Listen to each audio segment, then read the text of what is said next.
So we have some movement on the septic front.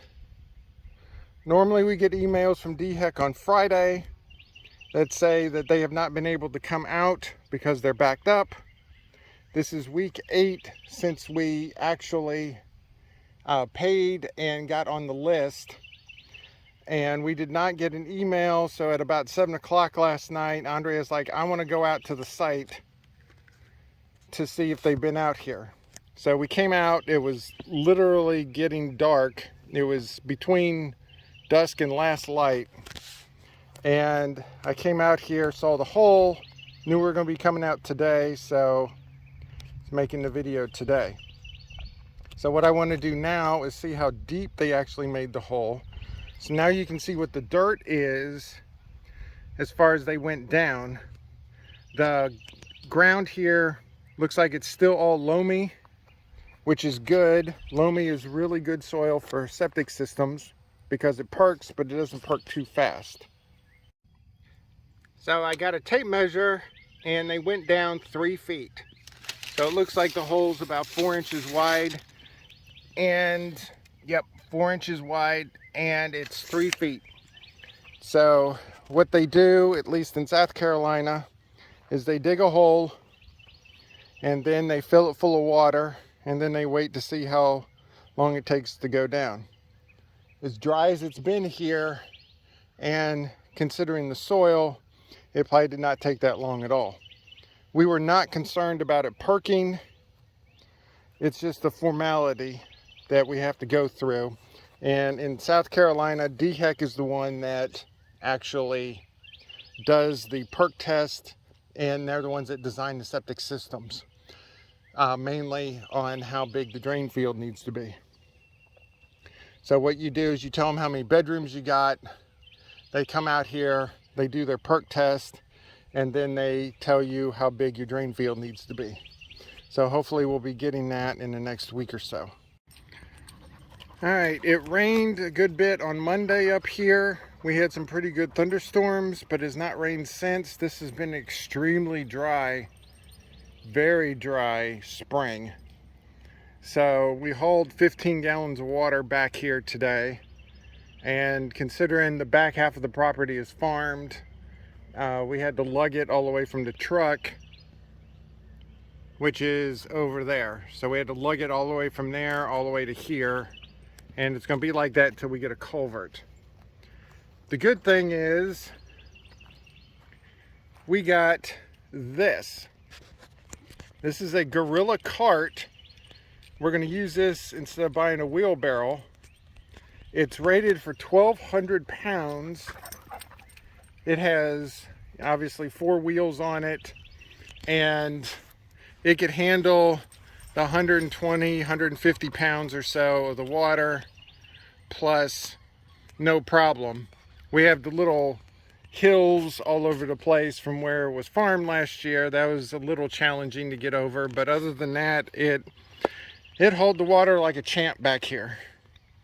Last night after I put it together, Andrea and I took turns in the apartment where one person was in the cart and the other person was pulling. Now, thinking back on it, I should have got a video of doing that. Andrea just gave me a rolly eye.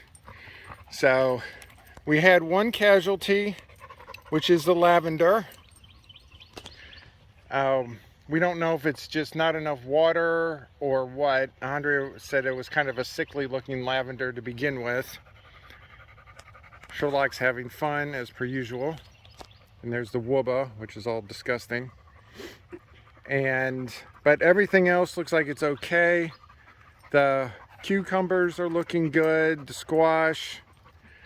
It's supposed to be raining hopefully this afternoon. We have really good chance of rain during the week, so hopefully we can get some rain, because as you can see out here, it is very, very dry to the point to where all of the natural ground cover is like not even growing.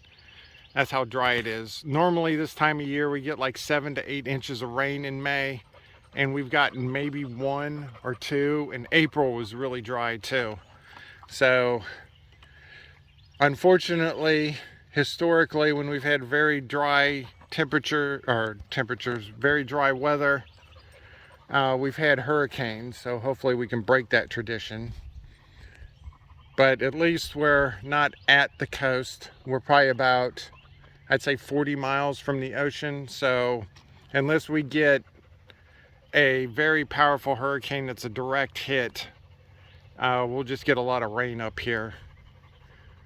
So when we go back to the truck, we'll talk about the update on the culvert. Alright, Andre wanted me to show you the other reason why we got this cart is because we can do this. I can lift this, and then this can go like this. So if we have mulch or stone or something really heavy, then we can just click it and we can pull it down like this. Also, if we get to the point where if we have an ATV or something, we could take this handle off, and this could be used as a hitch to get pulled behind. So I think even the zero-turn mower we were looking at could have this capability. So this is a very good thing, and also it has the ability, if we want to in the future, we have these slots here that we can make the sides taller if we want to. So we could take them and put them in and take them out if need be. So if we're hauling mulch and I want the mulch up this high, we can just stick some boards in and we can get it higher, because this thing's rated for over half a ton, so mulch is definitely not going to weigh that much. As we were watering, I was looking at the squash, and both of the squash plants actually have squash on them. So they haven't even started creeping up the vine yet, or up the trellis, and we got squash. So as of right now, I think the two squash are the only two that we have. There were some peppers that were started when we got them, so they're actually getting to be a decent size. Stick my hand here just for reference. So we have some peppers and we have squash. Real quick about the culvert, the site person that we're going to have install the culvert has been calling around, and unless he can find some, we might have a 6-month delay on getting the culvert in. The reason is not the concrete, it's actually the steel mesh rebar that they use to help strengthen around the pipe. They're saying that they're having a hard time getting that, and there's a 6-month delay. So we're trying to call people to see if all we need is 3 pipe. We get 3 pipe, we get this installed. Otherwise, this might delay everything, because without a culvert, we can't get the house installed, we can't get the well dug, we can't do the septic or anything. So hopefully we can find something so we can get this culvert in.